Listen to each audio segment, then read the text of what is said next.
मुख्यमंत्री डॉक्टर मोहन यादव ने आज भोपाल स्थित Kushabhau Thackeray international convention centre में आयोजित राज्य स्तरीय संपूर्णता अभियान सम्मान समारोह में धार कलेक्टर प्रियंक मिश्र को सम्मानित किया।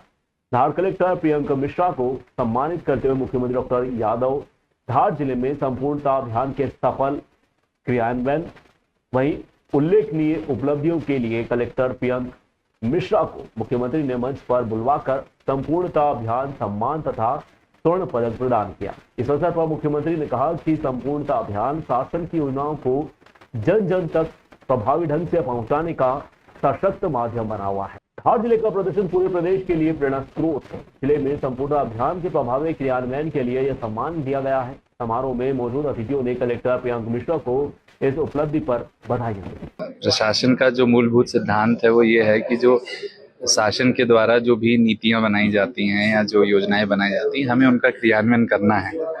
और नीति आयोग का ये जो प्रोग्राम है एस्पिरेशनल ड्रॉप प्रोग्राम है, इसके पीछे उद्देश्य ये है कि एक प्रतिस्पर्धा के भाव से और कोऑपरेशन के भाव से काम किया जाए। तो हमारा तो यही प्रयास रहता है कि हम पूरी टीम को लेकर के हम लोग अच्छा करके दिखाएं। बाकी अवार्ड तो उसका एक अंतिम पड़ाव है, वो अगर मिलता है तो बहुत खुशी होती है, टीम बहुत मोटिवेट होती है, नहीं मिलता है तो हमें प्रेरणा मिलती है और अच्छा काम करने की। अच्छा सर, काम जिस तरह से हुआ धार जिले के अंदर, क्योंकि ट्राइबल का क्षेत्र है, बहुत सारी चीजें हैं, दिक्कतें बड़ी आती है, तो चुनौतियां क्या क्या थी और किस तरह से उबर पाए? देखिए, सबसे बड़ी चुनौती जो हमारे लिए होती है वो होता है व्यवहार परिवर्तन। हम अगर किसी भी चीज के बारे में बात करें, अगर हम न्यूट्रिशन के बारे में बात करें, महिलाओं के या फिर जो गर्भवती महिलाएं होती हैं उनके खान पान के बारे में बात करें, हमारे पास चैलेंज ये होता है कि कैसे हम उन्हें मोटिवेट करें, उनका व्यवहार परिवर्तन करें कि वो आयरन फॉलिक एसिड की गोलियां खाएं, अपने स्वास्थ्य का ध्यान रखें।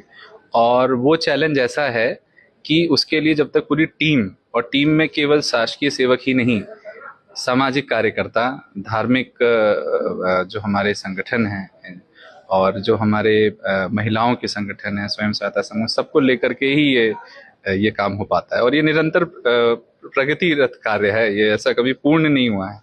हमें तो और अपने गैप्स दिख रहे हैं जिसमें हमें और काम करने की जरूरत है, बट सबसे बड़ा चैलेंज व्यवहार परिवर्तन। कहाँ गैप्स नजर आ रहे हैं सर, कहाँ और बेहतर काम होना? मैं समझता हूँ कि जो ये जो चैलेंज है हमारे पास शिक्षा का, तो जो हमारा आदिवासी बहुल्य जनजातीय बहुल्य क्षेत्र है, उसमें जो हमारा प्रारंभिक शिक्षा है उसमें हम अभी भी कमी पाते हैं। और शिक्षा के साथ एक मूलभूत समस्या ये भी है कि आज हम कोई व्यवस्था उसकी अगर हम अच्छी करते भी हैं तो उसके परिणाम हमको आज से 10 साल बाद, 15 साल बाद देखने को मिलते हैं, अगली पीढ़ी में देखने को मिलते हैं। इसलिए उसके बदलाव भी इतनी आसानी से नहीं दिखते हैं। इसीलिए मैं मानता हूं कि इसमें सबसे बड़ा चैलेंज शिक्षा ही। और नई शिक्षा नीति लागू होने के बाद तो जिस प्रकार की शिक्षा पे जोर देना है, उसके लिए भी हमें अपने जिले को और मुझे लगता है और तैयार करने की जरूरत है। सर, अंतिम सवाल, टफ की बात हो गई, चीजों की बात हो गई, तो आगे एक क्या विजन है? क्योंकि आप कह रहे हैं कि बहुत सारे शिक्षा में काम कर रहे हैं, लेकिन कई चीजों में और नजर आया होगा, तो किन किन क्षेत्रों में और बेहतर काम करने की अभी जरूरत है जो आपके एक विजन में आगे है? सर्वप्रथम तो मैं मानता हूँ निश्चित रूप से शिक्षा, क्योंकि स्वास्थ्य के क्षेत्र में भी आयुष्मान भारत आने के बाद अच्छा काम हुआ है और जमीन पे बदलाव भी दिखता है। स्वच्छता के मामले में तो, आवास के मामले में तो हम देख ही रहे हैं कि पूरे जिले में, पूरे देश में ही बदलाव है।